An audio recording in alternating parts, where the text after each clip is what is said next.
Here's a stat for you. According to the American Dental Association, more than 2 million teeth are knocked out each year from sports-related injuries.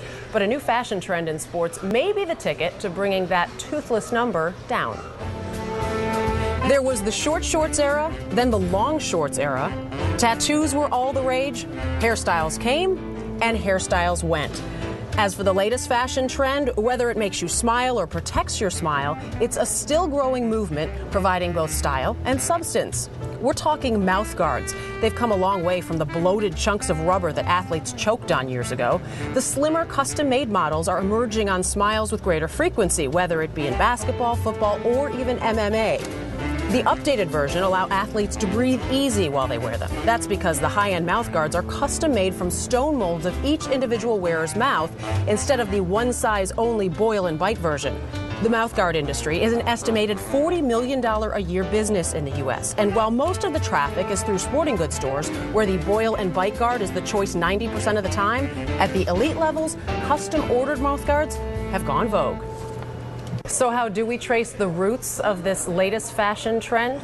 Pun intended there. We bring in a dentist turned entrepreneur. Dan Brett joining us now. He's the president of Sports Guard Labs in Ohio. Now, Dan, you're in Ohio, and from what I understand, this all started with a rather young LeBron James. Explain the story to us. Yes, that's correct. When we started Sports Guard Laboratories in the mid-90s, our goal was to make mouth guards accessible to athletes of every age and level of competition. So we went out to the local schools and tried to set up mouth guard programs there so the athletes could have access to these mouth guards at a reasonable rate. And one of those schools that we set up was St. Vincent St. Mary's, where LeBron was obviously at. So I think it was sometime around his sophomore year, there was an unfortunate incident where a young athlete caught a softball in the face. And I think that motivated LeBron and a lot of other athletes at the school. And how have things taken off since then? Well, you know, we started out in high school level doing that. Since that time, we've been fortunate enough to work with over 25 different professional teams providing their athletes with mouth guards. And we've seen our business really double and triple in the last 2 or 3 years. Amazing. LeBron is still a part of it, too. He's requested and modeled various makes and styles of the sports guard. What are some of the styles through the years that he's had?